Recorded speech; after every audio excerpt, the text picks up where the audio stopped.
धर्मस्थला में अधर्म नहीं चलेगा। The communists in that area were part of the struggle against those Manuvadi forces, which is a big fight in Dharmasthala. It is also a fight to see that the whole of India does not become a Dharmasthala. All of us who have been fighting for 50 years in Dharmasthala with the red flag are ready to come with that flag or without that flag to join any struggle in Karnataka against Manuwad, against those who want to turn India into a Dharmasthala. We want justice now. My dear sisters and brothers fighting for justice in Karnataka, I am very sorry that I cannot speak in Kannada or Tulu, but I think that because we are sharing the same emotions, it will not be difficult for you to understand what I am saying. Today we have seen on this stage the families of Saujanya, Vedavalli and Padmalata. Padmalata's mother has not been able to speak from the day that she saw her daughter's broken body lying outside in the field. These are the people, these are the families, not only these 3 families, but hundreds of families who have been fighting for justice for so many years.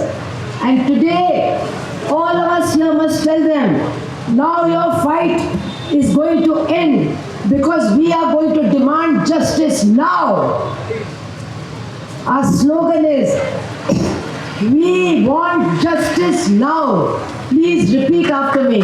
We want justice now. We want justice now. We want justice now. We want justice now. Last year, many of us had gathered in Hassan.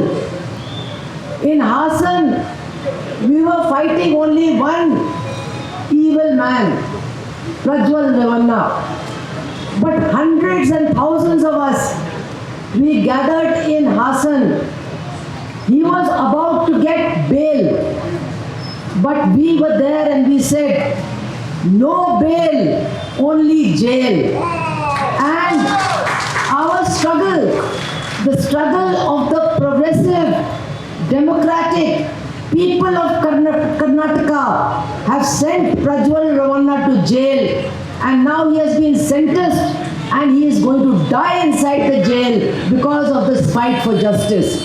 My dear sisters and brothers, today Hassan is inspiring us for an even bigger struggle.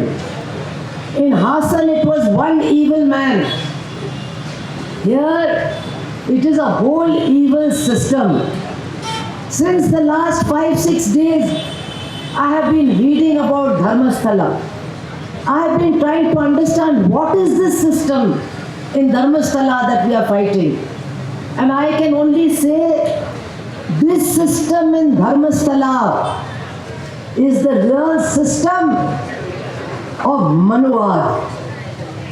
And we have to understand that we have to fight this Manuwad if we want to have justice in our country, if we want to have equality in our country.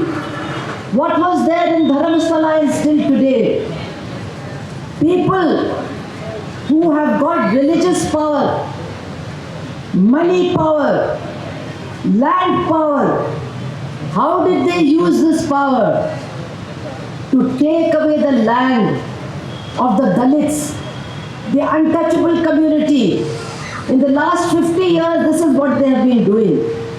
Taking away the land from the poor people, using their religious power and their money power to expand their wealth, to expand their land, to make schools, to control education, to start MFI groups. That means to control the lives of the poor people in that area. And if anybody dared to fight against them, and let me tell you, my dear sisters and brothers, I am proud that the communists in that area were part of the against those Manuvadi forces who were controlling that temple. Many others were there also, yes, but the communists were also there, fighting for the land for the Dalits, fighting for justice, fighting in elections against the candidates of these Manuvadi forces. And what was the result? Anybody who opposed them, if one comrade dared to stand in the election, his daughter Padmalata, she was abducted, she was brutalized, her body was broken, she was killed, and she could only be recognized by her family members because some of the marks on her body. And from that day, her mother has not been able to speak. Only when she hears her daughter's name, Padmalata, then she starts weeping again, but she cannot speak. But in spite of that, Padmalata's family is part of the struggle for justice. Even today they are standing for justice. Saujanya, Vedavalli, these are all the names on that poster.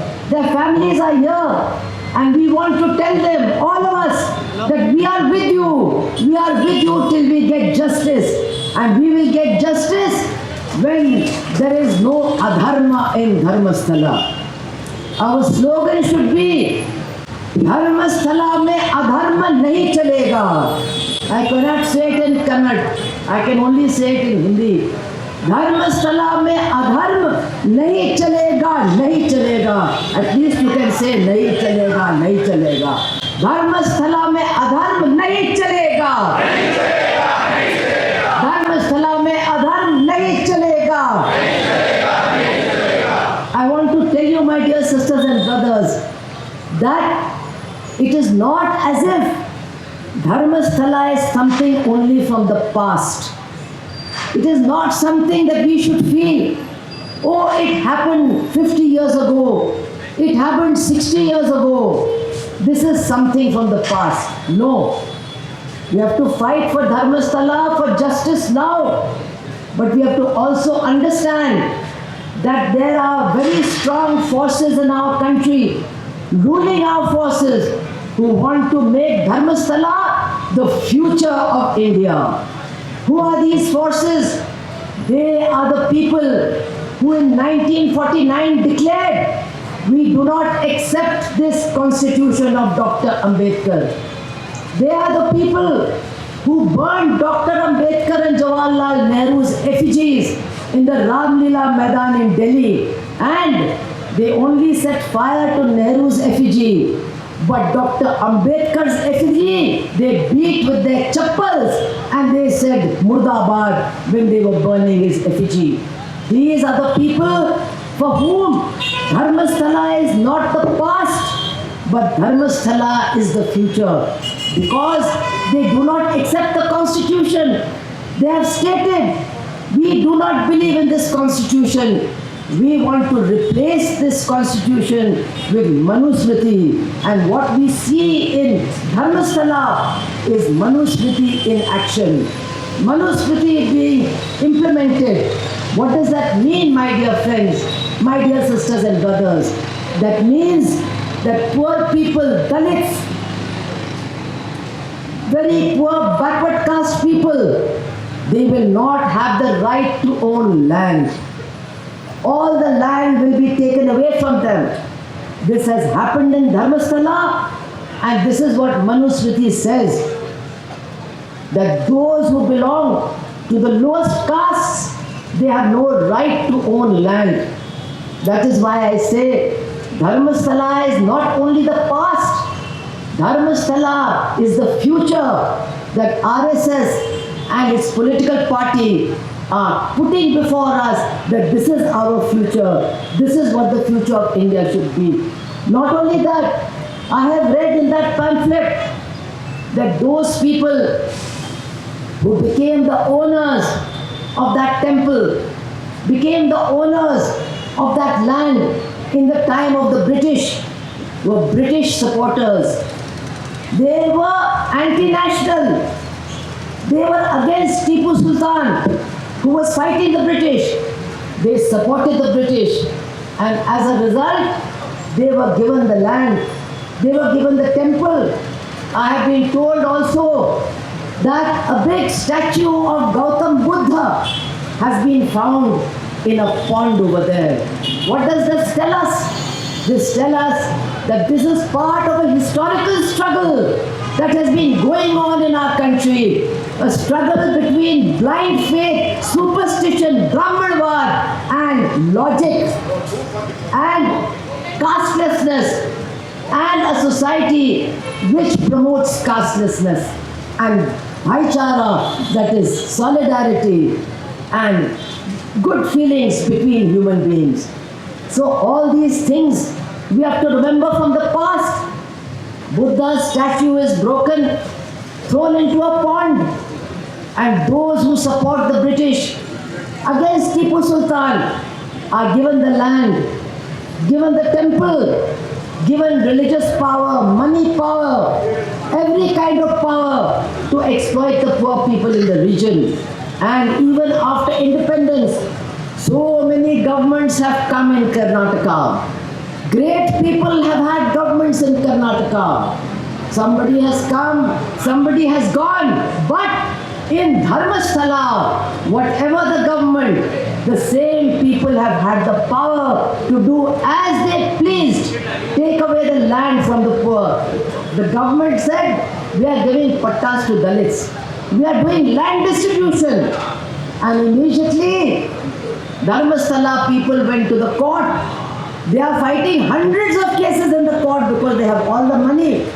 And they are not allowing the poor people, the landless, and the Dalits to claim any of the land that has been given to them. They are collecting huge amounts of money.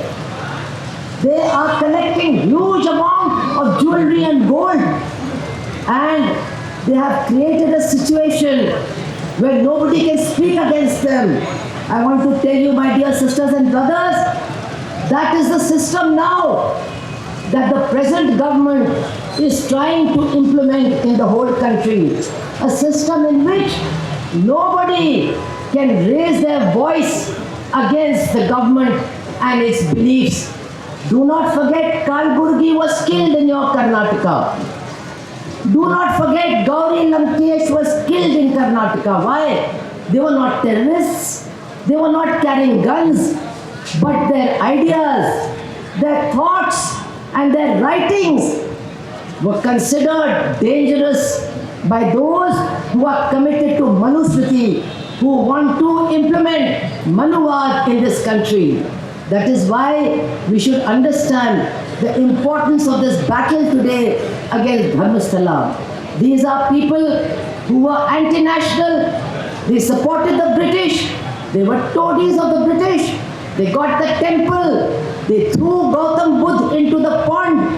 They got the land. They got the wealth. And for 50 years, they have been ruling that whole area. Nobody can dare to speak against them.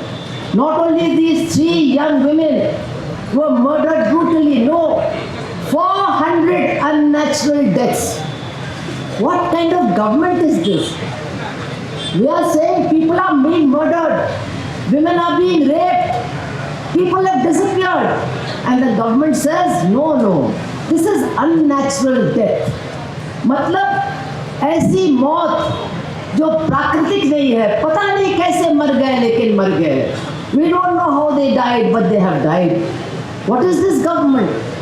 Why are they not trying to find out why 400 people disappeared around that Dharmasthala? Why women were killed? And I have heard the most horrible story that the body of a 4-year-old girl child was also found there. 4-year-old girl child, and around her dead body there were lamps that were lit. Diyas were lit. What does that mean? That in Dharmasthala, murder, abduction, rape is taking place, but human sacrifice is also taking place. Human sacrifice has also occurred there. These are all unforgivable crimes, my dear brothers and sisters. And today we have to say, we will never forgive these criminals. We will fight for justice, and we want justice now. What are they not doing? I believe that there was a poor sanitary worker. There is a whole colony of sanitary workers over there. They are also working for Dharmasthala. What are they being paid? What are their wages? What are their working conditions? Nobody is allowed to find out. Nobody is allowed to speak. And one sanitation worker, he gave a statement to the police that many bodies I have buried over there. This is what I have read. But did not the police and the government know that these people were missing? That these people have been killed?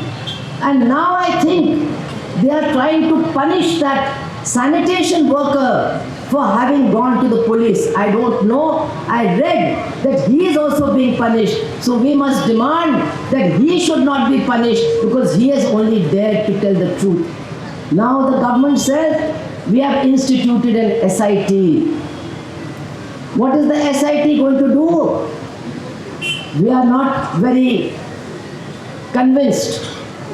One person is trying to do something good and one person is being pulled back. This is what is happening in the SIT. Because there are very strong Manuvadi forces alert in Karnataka. They have been protesting that those who are demanding justice for the women who were killed, they are anti our religion. They are against our religion. I want to appeal to everybody, all those who are true Hindus, all those who are true believers, they should stand up and join this struggle of dharma against adharma, because what is happening in Dharmasthala is adharma. All of you must stand up and fight for this. But these are strong political forces. They are claiming that this is a fight against religion and it should not be allowed to continue. And I am very sorry to say, but what I have heard, that even in the government, there is some tug of war going on. Some people are saying Dharmasthala, very good, and some people are saying Dharmasthala, very bad. We want to tell this government today, it has come that there is a yellow alert. There is going to be a storm. Aandhi aane wali hai.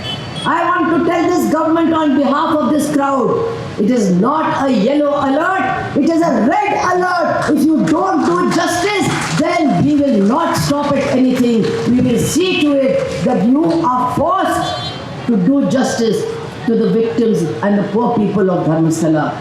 My dear sisters and brothers, I have spoken for quite a long time. I don't want to repeat myself.